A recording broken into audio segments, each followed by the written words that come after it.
आत्म स्थिति में सभी द्वंद्व समाप्त हो जाते हैं। राजा जनक अपनी जीवन मुक्ति की दशा का वर्णन करते हुए कहते हैं कि मैं आत्मा में अवस्थित हो गया हूँ, इसलिए सब विकारों से मुक्त हूँ। मेरा ये आत्म स्वरूप निरंजन, निर्दोष, अद्वय एवं शुद्ध है। उसमें कोई भी विजातीय तत्व नहीं है, सब संयुक्त है, भिन्नता कहीं भी दिखाई नहीं देती। मैं चित्त नहीं, आत्मा हूँ। अतः मेरे स्वरूप में जो 5 भूत, देह, इंद्रियां, मन आदि नहीं है। यही आत्मा की महिमा है। राजा जनक जी कहते हैं कि आत्म ज्ञान की प्राप्ति पर मैं द्वंद्व रहित हो गया हूँ। अब न मुझे शास्त्र की आवश्यकता है जिनसे मैं जानूं कि आत्मा कैसी है, न आत्म विज्ञान की, क्योंकि अध्ययन से जो जाना जाता है वह बौद्धिक होता है। मैं तो स्वयं आत्मा हूँ, अतः मुझे शास्त्र विज्ञान पढ़ने की क्या आवश्यकता है। विषय छोड़ने पर विषय रहित मन की कल्पना कहाँ रही। इस स्थिति में तृप्ति भी नहीं, क्योंकि तृप्ति का अनुभव तो अतृप्त को होता है। अब तृष्णा का अभाव हो गया है। ऐसी स्थिति में मैं अवस्थित हूँ। आत्मज्ञानी की स्थिति की अभिव्यक्ति करना कठिन होता है। राजा जनक उसी स्थिति का वर्णन करने का प्रयास कर रहे हैं कि आत्मा ही निज स्वरूप है।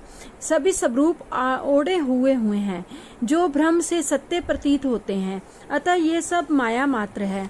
आत्मा में विद्या अर्थात ज्ञान तथा अविद्या अर्थात संसार भी नहीं है, क्योंकि दोनों ही भ्रांतियां हैं। माया है, आत्मा में मैं अथवा यह का भेद नहीं होता। आत्मा एक ही है, उसमें दूसरा कोई है ही नहीं, इसलिए ये भेद भी नहीं रहता। आत्मा का कोई बंध नहीं है, इसलिए मोक्ष भी नहीं है। बंध तो अज्ञान के कारण होता है, आत्मा स्वयं ज्ञान है, वह तो नित्य है। बंध और मोक्ष दोनों का कारण अहंकार होता है।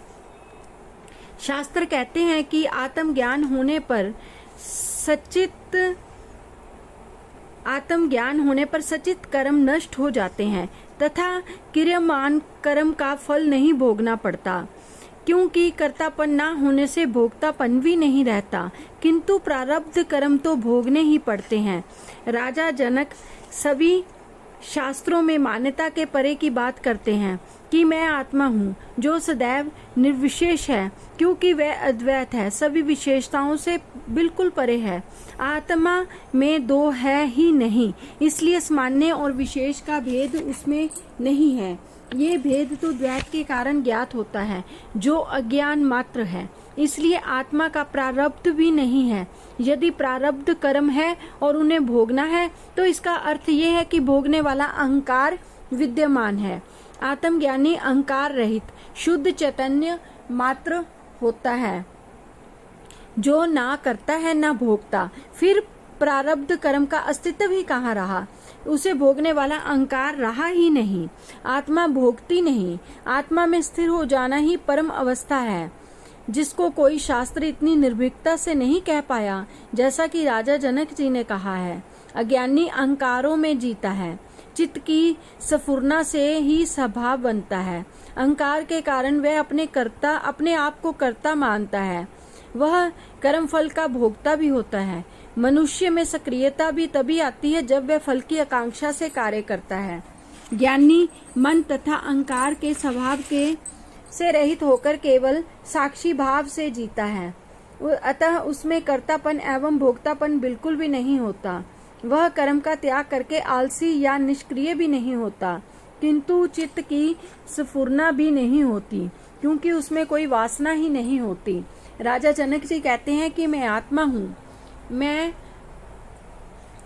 सृष्टि में दो है ही नहीं। आत्मा, परमात्मा, जीव, ब्रह्म, प्रकृति, पुरुष आदि का विभाजन सृष्टि में कहीं भी नहीं है।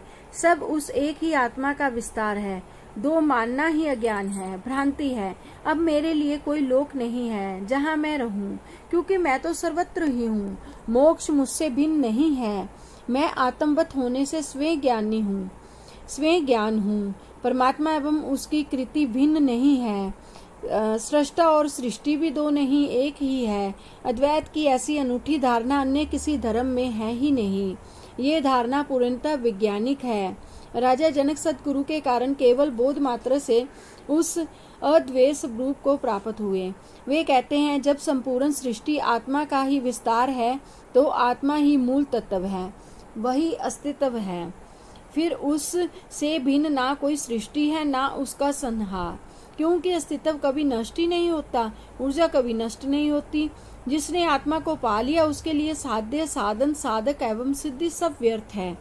राजा जनक अपनी आत्म स्थिति का वर्णन करते हुए कहते हैं कि मैंने आत्मा को न जाना है न पाया है, क्योंकि मैं उससे भिन्न हूँ ही नहीं। मैं स्वयं आत्मा ही हूँ। यदि आत्मा मुझसे भिन्न होती तथा मैं आत्मा को पा लेता या उसका मुझे बोध होता, तो उसको सिद्ध करने के लिए मुझे प्रमाण देने पड़ते। मैं बोध युक्त नहीं हूँ, क्योंकि बोध मुझसे भिन्न है ही नहीं।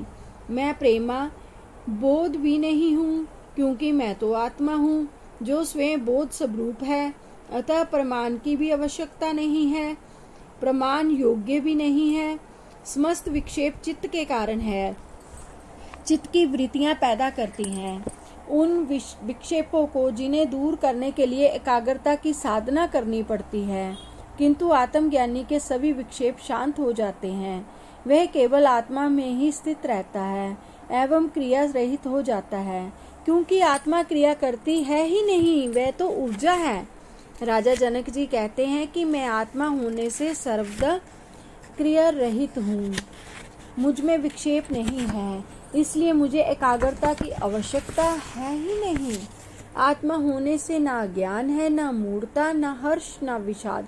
आत्मा तो इन सब से परे है, चैतन्य ऊर्जा मात्र। मैं वही हूँ।